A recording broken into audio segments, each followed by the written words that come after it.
అందరికీ నమస్కారం. నేను సునీత లక్కమరాజు. చంద్రబాబు నాయుడు గారు మాటలు, ఆయన ధోరణి అనేది అసలు ఆయన ఒక ప్రతిపక్ష నాయకుడిగా 14 సంవత్సరాలు పరిపాలించానంటాడు. ఏం మాట్లాడుతున్నాడండి ఆయన? ఒక వ్యక్తి మాట్లాడవలసిన మాటలు కాదవి. అలాంటిది మరి 14 సంవత్సరాలు సీఎంగా చేసినటువంటి చంద్రబాబు నాయుడు ప్రజల్ని రెచ్చగొట్టే విధంగా సాక్షాత్తు సీఎం జగన్మోహన్ రెడ్డి గారిని విమర్శిస్తూ మాట్లాడితే పర్వాలేదండి. రాజకీయాల్లో విమర్శలు సహజమే, విమర్శిస్తూ మాట్లాడితే పర్వాలేదు.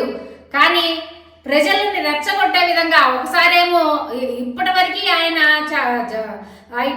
ఆయన జగన్మోహన్ రెడ్డి గారిని తిట్లతో సరిపెట్టారు. ఇప్పుడు శృతి మించి రాగాన పడింది అన్నట్టుగా ఇప్పుడు ఆయన ప్రజలను రెచ్చగొట్టే ధోరణితో పాటుగా రాళ్లతో కొట్టండి, గ్లాస్తో పొడవండి, అసలు నిన్ను చంపేస్తే ఏమవుతుంది, నీ దగ్గర సమాధానం ఉందా అని చెప్పి మాట్లాడుతూ ఉన్నాడండి. ఏంటండి అసలు ఏం మాట్లాడతారండి?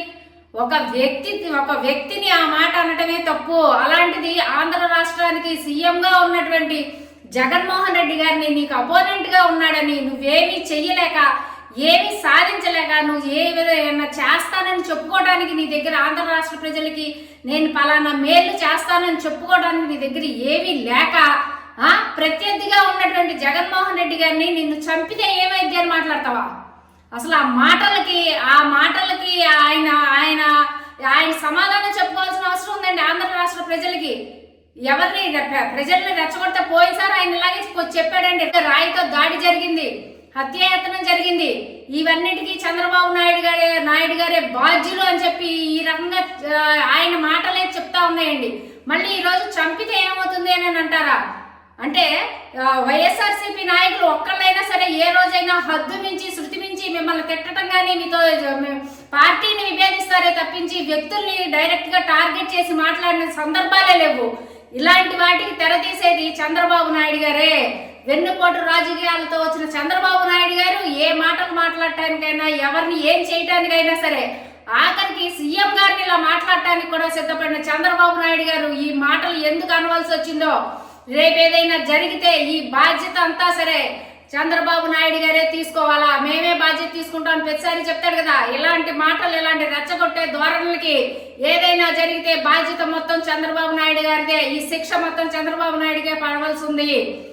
అంతేకాకుండా అసలు రేపొద్దున 1వ తారీఖు వాలంటీర్లు 1వ తారీఖు ఫంక్షన్స్ ఇవ్వాలి అని అంటే నిన్న ప్రెస్ మీట్ పెట్టి అసలు ఆయన ఎన్ని పచ్చి అబద్ధాలు మాట్లాడుతూ ఉన్నాడండి. అవ్వాతాతలకు పెన్షన్ ఇవ్వాలి అని చెప్పి ఆలోచించేది ఎవరు? ముఖ్యమంత్రి జగన్మోహన్ రెడ్డి గారు. ఇంటి వద్దకే పెన్షన్ అని చెప్పి అవ్వాతాతలకు ఇంటి వద్ద పెన్షన్లు ఎన్ని ఏర్పాటు చేసి వాలంటరీ వ్యవస్థ ద్వారా ఏర్పాటు చేసింది జగన్మోహన్ రెడ్డి గారు అయితే, ఈ రోజు ఆయన ఏదో నేను రాష్ట్రానికి సేవ చేసేసా అన్నట్టు మాట్లాడుతూ ఉన్నాడు. అవ్వాతాతలకి పెన్షన్ వాలంటీర్లు ఇస్తా ఉంటే వాళ్ళని ఆపింది ఎవరండి? చంద్రబాబు నాయుడు గారే కదా.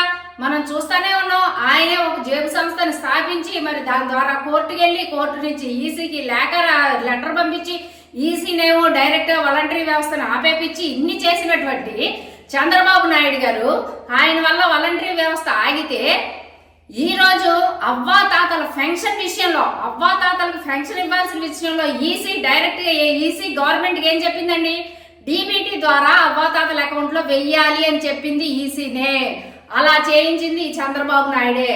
మళ్ళీ ఇప్పుడు ఏమంటాడు? సరే, ఆ రకంగానే గవర్నమెంట్ తర్వాత జగన్మోహన్ రెడ్డి గారు డీబీటీ ద్వారా ఇన్ని లక్షల మందికి, 60 లక్షల చిల్లర మందికి డీబీటీ ద్వారా ఇస్తా ఉంటే అబ్బాయి మళ్ళీ అది కుదరదు, అవ్వాతాతలు ఎండలో బ్యాంక్ దాకా ఎక్కడికి వెళ్తారు, మండల హెడ్ క్వార్టర్లో బ్యాంక్ ఉంటుంది, ఈలో వాళ్ళకి ఎవరికి ఏదైనా జరిగితే బాధ్యత ఎవరిది అని అంటాడండి.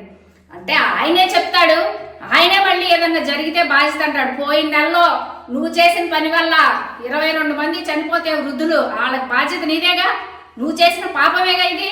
మళ్ళీ ఈరోజు వచ్చి నువ్వు మాట్లాడుతూ ఉన్నావు. ఇలాంటి అబద్ధపు ప్రచారాలు, అబద్ధపు మాటలతో చంద్రబాబు నాయుడు గారు ముందుకు వస్తా ఉన్నారు. చంద్రబాబు నాయుడు గారు వాళ్ళ కూటమిని, ప్రజలు ఇవన్నీ గమనించి వాళ్ళ కూటమిని తిప్పికొట్టండి. ఈ ఎలక్షన్స్ లో మీకు ఓటు అనే ఆయుధం ఉంది.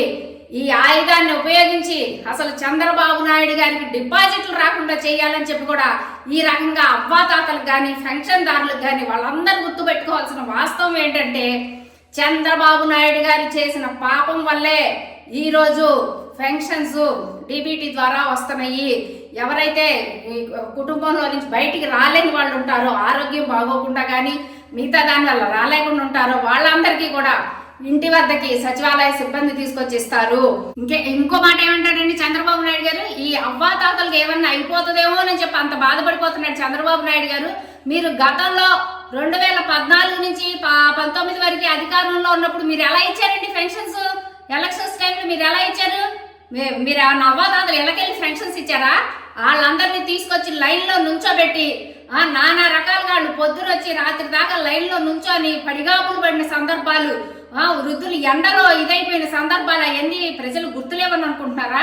మీరు చేసింది గతంలో ప్రజలందరూ గుర్తుపెట్టుకున్నారు. ఇప్పుడు మీరు చెప్పే దొంగ మాటలు, కళ్ళబొల్లి మాట, అసలు అబద్ధాన్ని నిజమని నమ్మించడంలో చంద్రబాబు నాయుడికి మించిన వాళ్ళు లేరు. అంత పచ్చి అబద్ధాలు మాట్లాడుతూ ఉన్నాడు. ఆయన ప్రభుత్వంలో చెయ్యలేనివన్నీ జగన్మోహన్ రెడ్డి గారు చేశారనే ఒక అక్కస్తోటి ఈ రోజు ఆయన్ని చంపితే ఏమవుతుందని కూడా మాట్లాడుతూ ఉన్నాడు.